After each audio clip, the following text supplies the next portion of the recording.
Hello and welcome back to my channel Ishal solutions. आज हम बात करने वाले हैं लाइफ आफ्टर लॉकडाउन।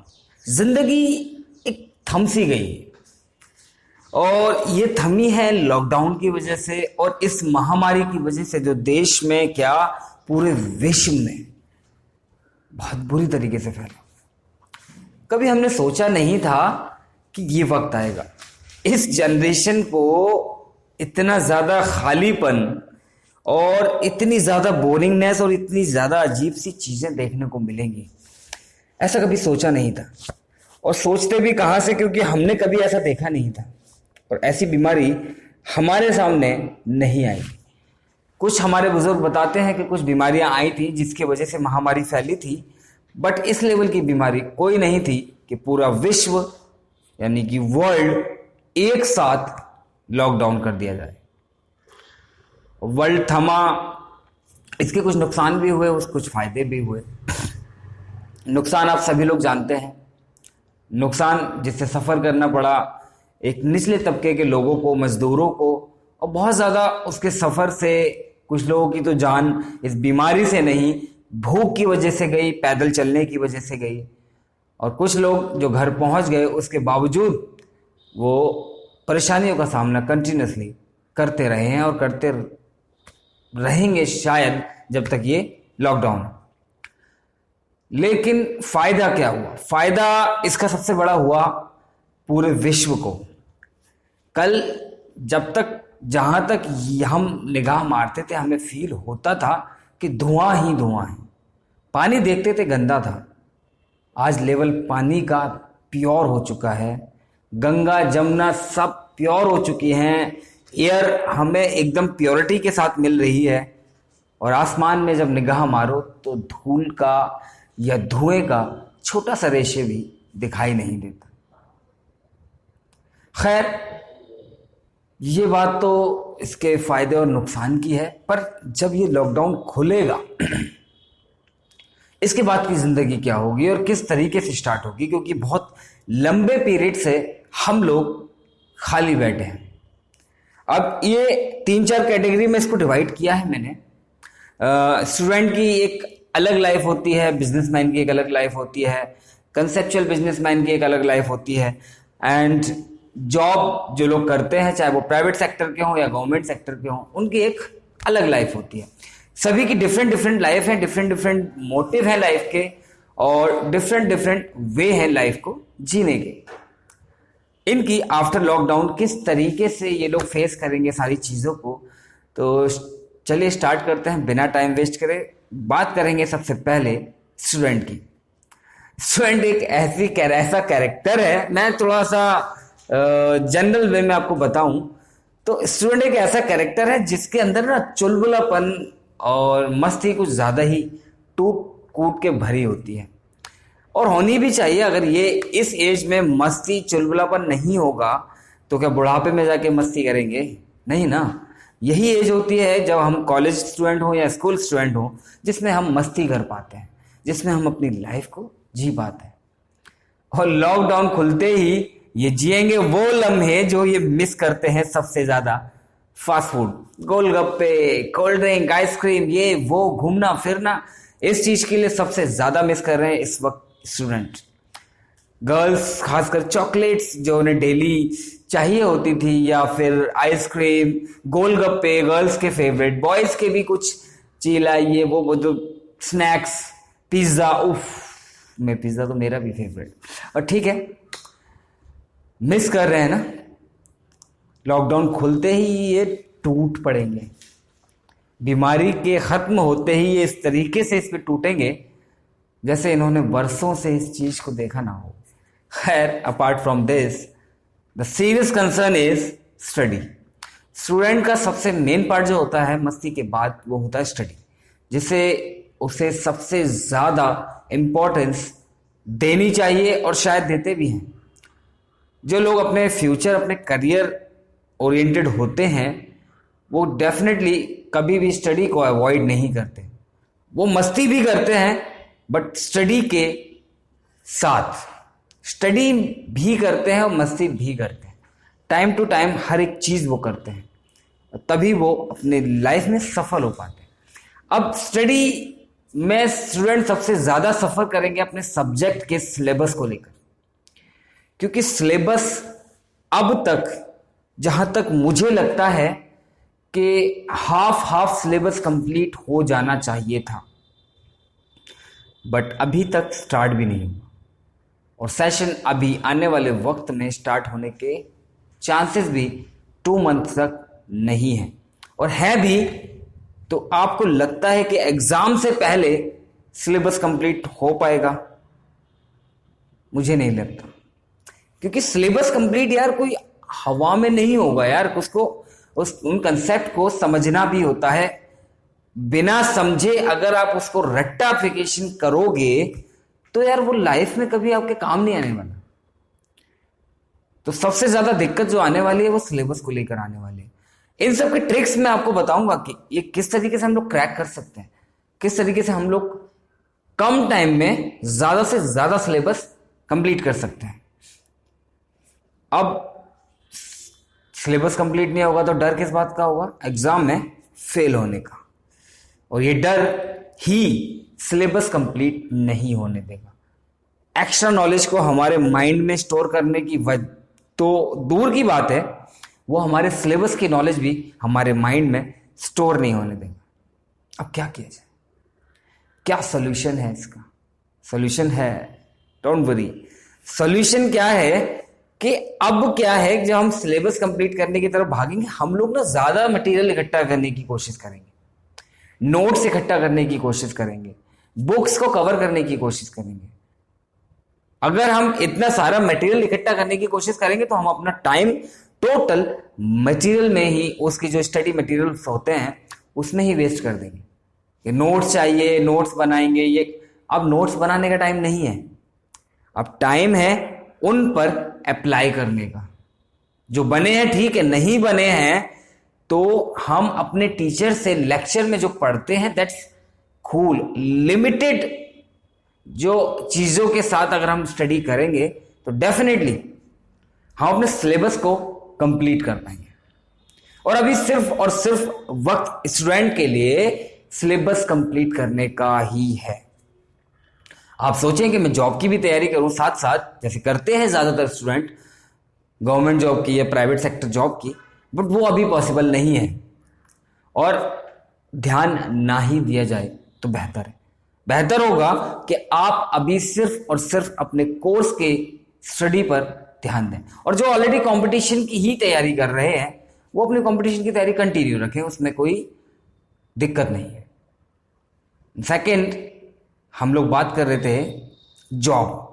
जो लोग जॉब कर रहे हैं, प्राइवेट सेक्टर को सबसे पहले पकड़ते हैं तो सबसे ज्यादा सफर करने वाला ये सेक्टर बना है ऑल ओवर द वर्ल्ड। जिन्होंने घर रहकर काम तो किया, बट घर रहकर जिस लेवल का ऑफिस में बैठ के हम सारी चीजों के सारे रिक्वायरमेंट को फुलफिल करते हुए डायरेक्टली कनेक्ट हो पाते हैं क्लाइंट से, डायरेक्टली कनेक्ट हो पाते हैं अपने सीनियर से, या जो भी रिक्वायरमेंट होती है वो हैंड टू हैंड हमें, अगर ऐसा ना हो तो लोगों को ऑफिस जाने की जरूरत ही ना पड़े, वो घर बैठकर भी काम कर सकते हैं। बट वर्क एट होम करना पड़ा सभी प्राइवेट एम्प्लॉयज को, और सबसे ज्यादा सफर करेंगे प्राइवेट एम्प्लॉयज।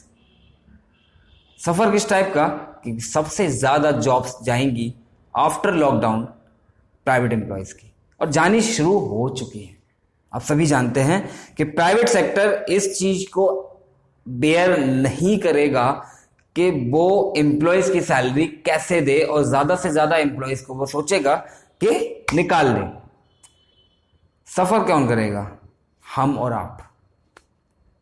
हम और आप का मतलब है कि जब बेरोजगारी बढ़ेगी तो हम सभी सफर करेंगे ना। सिंगल बंदा तो सफर करने वाला है नहीं, हम सभी सफर करेंगे।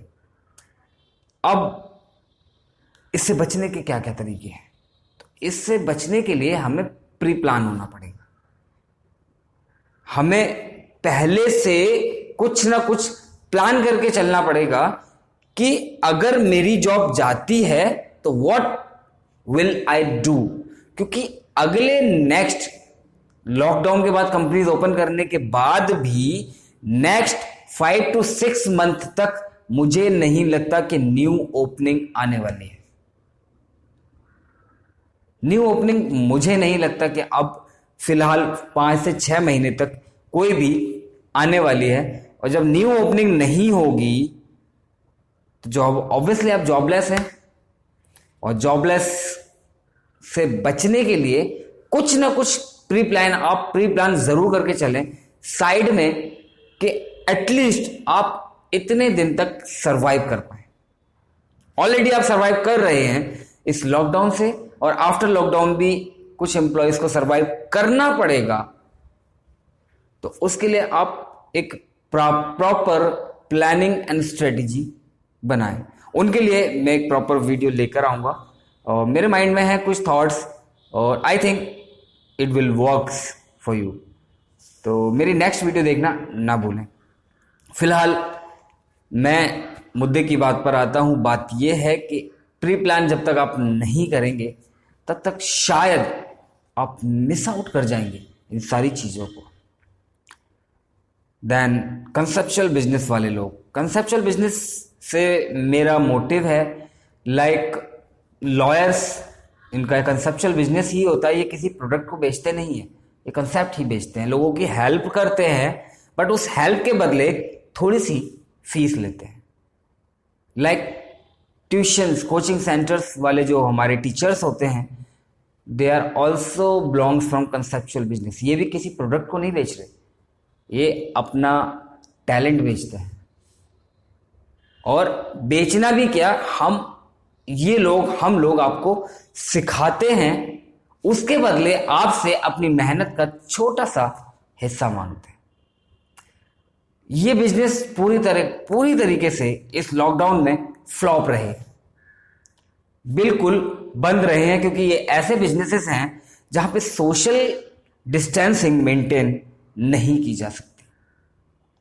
और आने वाले पीरियड में भी सोशल डिस्टेंसिंग जिस तरीके से आफ्टर लॉकडाउन हमें मेंटेन करनी है, they are will not accept these things, because there is not enough space to maintain the social distancing. They are directly connected with the public. Lawyers are directly connected with the public. और बिना public के उनके पास ऐसा कोई काम नहीं है। वो पब्लिक उनके पास आती है तब भी उनके पास काम होता है, और पब्लिक उनके पास नहीं आएगी। सोशल डिस्टेंसिंग से एक बंदा आएगा, बट एक बंदे के आने से इनफ नहीं होता है, क्योंकि रिक्वायरमेंट वहां पे में भी हो सकता है एक केस में 4 या 5 लोग फंसे हैं, और 4-5 लोग जब चैम्बर पे बैठेंगे तो जरूरी नहीं है सिर्फ एक ही केस हैंडल करना होता। 4 या 5 दिन में कम से कम मिनिमम भी अगर मैं एक रेशियो उठाऊं तो 5 केस तो एटलीस्ट होते ही हैं हर छोटे से बड़े लॉयर पर, जो वो हैंडल करता है। कुछ हैं बेचारे जो खाली भी होते हैं, बट जिनके पास है वो किस तरीके से सरवाइव करेंगे, किस तरीके से सोशल डिस्टेंसिंग मेंटेन करेंगे, नहीं कर सकते। इसी तरीके से जो कोचिंग सेंटर्स वाले हैं, स्टूडेंट्स को अगर पढ़ाएंगे तो किस तरीके से सोशल डिस्टेंसिंग मेंटेन करेंगे। मान लो सपोज करो किसी एक ट्यूटर के पास 400 स्टूडेंट हैं, अब उन 400 स्टूडेंट्स को डिवाइड करेगा सोशल डिस्टेंसिंग मेंटेन करने के चक्कर में, तो मैक्स टू मैक्स उसके पास इनफ स्पेस अगर डिस्टेंसिंग मेंटेन करते हुए होगा कि एक हॉल में वो 100 बच्चे बिठा पा रहा था, अब उस हॉल में वो मैक्स टू मैक्स 20 to 25 बच्चे ही बिठा पाएगा। अब इस तरीके से अगर वो डिवाइड करेगा तो फुल डे यार, वो नाइट तक, यानी कि 24 आवर्स में से 18 घंटे उसे पढ़ाना पड़ेगा। और 18 घंटे पढ़ा के यार, पढ़ाते पढ़ाते बंदा थोड़ा सा फ्रस्ट्रेट हो जाता है, और इतना पॉसिबिलिटीज नहीं होती है। अब इसका सोल्यूशन क्या है? इसका सोल्यूशन कोई खास सोल्यूशन नहीं है। इसका सोल्यूशन सिर्फ वही है कि अब सिर्फ वही करना है जो नीडेड है, जो जरूरी है, जिस चीज की जरूरत है। ये गवर्नमेंट को भी इस चीज का सपोर्ट करते हुए हमें चलना पड़ेगा कि गवर्नमेंट क्या रिक्वायरमेंट है, पब्लिक की क्या रिक्वायरमेंट है, किसकी ज्यादा रिक्वायरमेंट है, किसको ज्यादा नीड है, ये सब देखते हुए ही हमें सारी चीजें मेंटेन करते हुए अपने कंसेप्चुअल बिजनेस को आगे परफॉर्म करना पड़ेगा। अब नेक्स्ट आता है business, product business, manufacturing business. जो इस टाइप के बिजनेसेस हैं इनमें से कुछ बिजनेस तो ऐसे हैं जो इस लॉकडाउन में भी नहीं थमे, इस लॉकडाउन में भी चलते रहे और उल्टा उन्होंने काला बाजारी शुरू कर दी थी और प्रोडक्ट पर मैक्सिमम रेट लगाकर, सर्विस चार्ज लगाकर, पता नहीं कौन कौन से चार्ज लगाकर, लॉकडाउन चार्ज लगाकर बेचना शुरू कर दिया। बट उन्होंने जरा सी भी शर्म नहीं की किसी गरीब को लूटते हुए। उनके बिजनेस कंटिन्यूअसली चलते रहे, क्योंकि इंसान इस पेट को कहां लेकर जाए। खाना पीना तो वो छोड़ नहीं सकता और खाएगा पिएगा नहीं तो जिएगा कैसे। तो ऐसे बिजनेसेस जिनकी रिक्वायरमेंट थी, मेडिकल्स, खाना पीना, ये सारे बिजनेस चलते रहे। इन पे कोई भी लॉकडाउन अप्लाई नहीं हुआ। कोई चोरी से चला तो कोई चुपके से चला, बट चलता रहा। कोई टाइम टू टाइम किसी को टाइम दिया गया, क्योंकि रिक्वायरमेंट थी पब्लिक की, पब्लिक को भी भूखा नहीं मारा जा सकता था। इसलिए गवर्नमेंट ने भी इन लोगों को इतना कुछ करने का परमिशन दिया। और उसके बावजूद भी ये बोलते हैं कि लॉकडाउन ने हमारा बहुत बड़ा नुकसान हुआ, लॉकडाउन के बाद पता नहीं कैसे सरवाइव करेंगे। तो इनके लिए कोई रिस्टार्ट नहीं है, इन्हें थोड़ा सा फर्क पड़ता है। यार देखो यार, जो खर्चा हम लॉकडाउन से पहले करते थे वो लॉकडाउन के स्टार्टिंग से धीरे धीरे कम होते होते आज का वो वक्त है कि हमने अपना खर्चा भी जो हम खर्च किया करते थे वो लिमिटेड कर दिया। लिमिटेड करना हमारी मजबूरी थी, क्योंकि हम सिर्फ और सिर्फ खर्च कर रहे हैं। अर्निंग का जरिया हमारा खत्म हो चुका है। जब अर्निंग करते थे तो खर्च भी उसी हिसाब से करते थे। अब अर्निंग बंद है तो खर्च लिमिटेड करेंगे ना, क्योंकि हमारी सेविंग्स भी लिमिटेड ही होती है। कुछ देखो, इसमें भी कैटेगरी हैं। एक upper class, upper business class, lower class, middle class, lower middle class, upper middle class, lower middle class. तो ये सारे जो क्लासेस हैं इनमें अलग अलग तरीके की कैटेगरीज हैं, अलग अलग तरीके की लोगों ने सेविंग्स की हुई होती हैं, जिसमें सबसे ज़्यादा सफ़र करना पड़ता है लोअर मिडिल क्लास और मिडिल क्लास को। जिसमें सबसे ज़्यादा नुकसान जो झेलने वाला है वो मिडिल क्लास फैमिलीज का ही शख्स है। और इससे इतना बड़ा नुकसान होने वाला था उसको यकीन या पता भी नहीं था, बट वो सबसे ज़्यादा नुकसान और सबसे बड़ा रीस्टार्ट ये लोग लेने वाले हैं। खैर, गरीब का इतना बड़ा नुकसान हुआ कि लोग भूख से मरने लगे। मिडिल क्लास का नुकसान हुआ कि उसकी सेविंग्स खत्म हो गई, उसे फिर से रीस्टार्ट करना पड़ेगा। अमीर का कोई खास नुकसान नहीं हुआ, उसके पास पैसा था, पैसा है, पैसा रहेगा। चलो, इन सब चीज़ों को मद्देनज़र रखते हुए मेरा सबसे पहला सजेशन स्टूडेंट्स के लिए है कि वो अपनी स्टडी पर ध्यान देते रहें, लॉकडाउन का यूज़ करते रहें। लॉकडाउन में अपना टाइम वेस्ट ना करें इधर उधर की चीज़ें देखने में, कोशिश करें कि वो अपनी स्टडी पर ध्यान दें, ताकि जब लॉकडाउन खुले और सिलेबस कंप्लीट करने की बारी आए तब आपके अंदर एग्जाम का फेयर ना हो और आप सिर्फ और सिर्फ कंसेप्ट क्लियर करते हुए अपना सिलेबस कंप्लीट कर लें। थैंक यू सो मच दोस्तों, मेरे चैनल को सब्सक्राइब करें, Ishal solutions, bell icon press करना ना भूलें ताकि कोई भी नोटिफिकेशन मिस ना कर पाए।